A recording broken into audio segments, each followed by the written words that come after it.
guys, thanks so much for clicking on my channel. Well, all smiles over here. I am Will Sanja, just like asking a question. Will Sanja help you keep a smile for today? And hopefully the answer is yes, you guys. I'm gonna try not to keep it long, but y'all already know. If it gets good, I'm gonna keep on talking. Don't forget to like, comment, and subscribe to go. The nugget today is let God pray for you. In other words, let him word your mouth. But before I get to running my mouth, let's go ahead and do what? Shake up this manifestation jar, and then we're gonna talk about it, okay? Let's see. And I pulled out one, and that one says what? Student loans paid off. Congratulations. Indeed.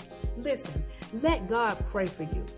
Why? Because God knows the beginning, middle, and ending of every single journey in your life. So why not let him pray for you? Why not let him word your mouth?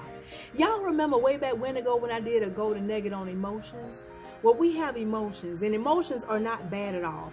Whether they're happy, whether they're sad, or angry, or joyful, whatever they are, they're not bad at all. How do I know that? Because God said you can get angry, but what? Sin not. Why? Because God knows that these emotions that we have are signals to let us know where we are at our core. If we're happy, then we know, okay, we good. We know who we are at core. Why? Because we know God got that thing covered. That's why we happy. If you are angry or sad, then what? That's letting you know that you're not so attached to the core, which is God, which means what? You need to get all the way aligned and connected. That's the purpose of your emotions. The thing is, when you're not all the way aligned and connected, when you have those negative emotions, what you end up doing when you approach prayer or meditation, you will end up tagging along your emotions in prayer. And then you'll start what? Requesting things in prayer, decreeing and declaring things in prayer. And those things that you are decreeing and declaring are going down the wrong road that God don't want you to go down. And that's based off of those emotions of how you feel. And you know how it is when somebody hurt your feelings in some drama, or they did some crazy stuff, or you in a trial and tribulation, and you just fed up. Those emotions are high. You angry, you sad, you depressed, you just live it, okay, and so you approach prayer, you say, God, and you start asking for all kind of stuff. You start praying for stuff. God, reverse this and send it back to them. And God said, I know you did say that. I know you're not. And you don't want to be in that space. Why? Because now you're praying for things that's not pertaining to your resolution. It's not pertaining to your results that you're supposed to get, because your emotions are speaking the prayer versus God wording your mouth. That's why when you approach prayer, you want to make sure that God will word your mouth. So what I do, y'all, I'm just telling you what I do. And this is something that I've learned. I hadn't always been like this, okay? I was one of the ones that if I was angry, somebody did something to me, and I thought, oh, you were wrong for that. I'm going to talk to God about you, and I'm going to say this and say that and do this and do that and decree this and declare that. And God was saying, no, you ain't, because that ain't going to resolve nothing. That ain't going to resolve it. So I had to learn to say, God, word my mouth in this prayer. God, word this meditation. Guide this meditation. You don't want to guide your meditation off of anger. You don't want to No, you don't. That's why when you approach prayer or meditation, you always approach it first and foremost out of gratitude, out of thankfulness. God, I'm so thankful for this. I'm so grateful for that. And I appreciate you. You are amazing. You go into the field of prayer and meditation in that sense. And you go with the intentions to let God word your mouth. Like I said, God knows the beginning, the middle, and ending of everybody's journey. So why not let him word your mouth? He knows exactly what you need to decree and declare within the situation you're in. So why guess about it? Why allow your emotions to guess about it? You don't want to do that. So allow God to do it. I can guarantee you, God will begin to word your mouth of what to say within prayer. He'll begin to guide your meditation of how it needs to be guided. And after you're done, you'll start seeing results. Why? Because God gave you the things that you should request, decree, and declare within that prayer. So now you'll see things shifting and turning around in your favor, all because you allow God to pray for you or word your mouth. Does that make sense? I'm just telling you what I've learned. When God give it to me, I give it to y'all. So I'm saying, hey, listen, if you were feeling some emotions today that's contrary to who you are at core, anger, sadness, anything, and it wasn't right, take a deep breather. Inhale, exhale, inhale, exhale. That's why I got these sounds up here. Inhale, exhale. You got to breathe, breathe, breathe, breathe. I know you're mad. I know you're angry. Ain't nothing wrong with that. But don't act on it. Don't sin on it. It's just letting you know that that's off. Something's off. So you got to get on. You got to turn on your core. You got to get aligned and connected. And then allow God to word your mouth in prayer. And watch what happens. God will begin to have you to say things in prayer. He'll allow your mind to be guided in meditation. And you like, wow, I didn't even think of that. And what he words your mouth to say, you're like, that makes all the sense in the world to pray for that. To pray for more knowledge. To pray for more wisdom. And he'll be saying, don't forget to request that. Don't forget to decree that. Don't forget to declare that too. Declare that too. Decree that too. Bind that too. Loose that too. He'll word your mouth on what it is that you're supposed to say. Just try it. If you don't believe me, just try it. Just try it. I'm just telling you something that I know, that I've used. And it works for me. And God guides it.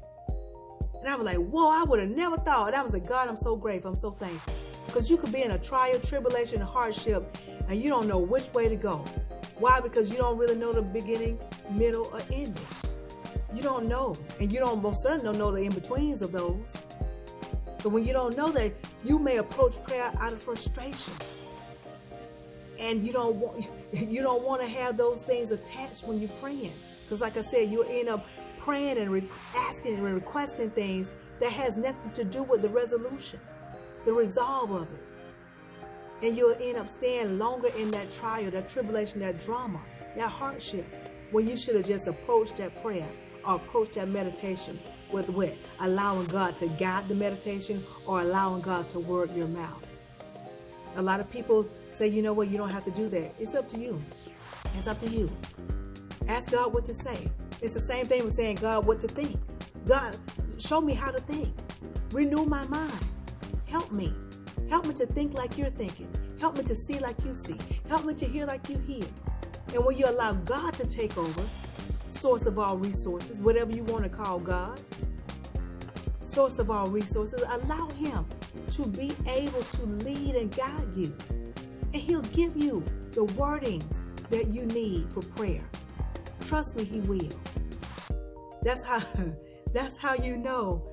When you go to prayer and you've been so hurt, I've been there before, y'all, where you're so hurt or you're so confused and you can't even think of what words to say. You just sitting there, or maybe you kneel down, or maybe you're just lying down in your bed, or maybe you're just sitting down in a chair and you can't find nothing to say.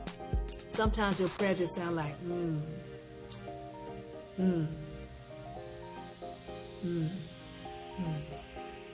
Sometimes your prayer just have tears to it. Or sometimes your prayer just have what? You just sitting there in silence. Because you don't know what to say. And when you get to that point to where you don't know what to say, when you don't know what to say, that's when you say, God, word my mouth. You pray for me today. Shucks, God should be praying for us every day. Thinking about it. Yeah, God should pray for us every single day. Because like I say, he knows the beginning, middle, and ending, and the in-betweens of your way, of your journey. So let him pray. He already know what you're supposed to be praying for, so why not let him word your mouth? He'll do it. And when you begin to pray, or whether you're speaking, or crying, or moaning, or groaning, or whatever you're doing over there, those groans may start out like, but at the end, like, It may start out sounding different. Why? Because God took over that moan, took over that groan. Maybe your tears started out heavy, but then they end up lighter at the end. That's God taking over. What you don't want to do, like I said, y'all, you do not want to approach your prayer or meditation with emotions attached. Because you don't want your anger praying for you. Ain't no telling what your anger would pray for. Ain't no telling what your sadness would pray for. Ain't no telling what, if you, come on now. You know what your flesh want to do when you mad. Imagine when you pray. Come on now. Am I right about it? Am I telling the truth? So let God pray for you. Let him word your mouth. Let him speak for you. Because he knows the path, the road that you're supposed to go down. So let him show you how to get there by wording your mouth. And when he begins to word your mouth, you're going to be so amazed. Because you're going to be like, dog, I wasn't even thinking about asking for that. That makes so much sense to ask for that. Because if that is granted, decreed and declared, and I get it, then it'll resolve this. It'll put this into play and that into play. And then this and that into play will kick that out. Y'all got it good? I hope so. But listen, if you didn't get this thing, rewind it and watch again. But in the meantime, in between time, if you take just a little bit of what I'm telling you and apply to your life to the best of your ability, you won't ever have the mask of smile. Why? Because your smiles will always be genuine. I'll talk to y'all soon. Be blessed, stay blessed, be blessed, stay blessed, be blessed, stay blessed. Let God word your mouth. Let him pray for you. Do not approach prayer or meditations with wet emotions attached. Y'all know what's coming next. Ciao.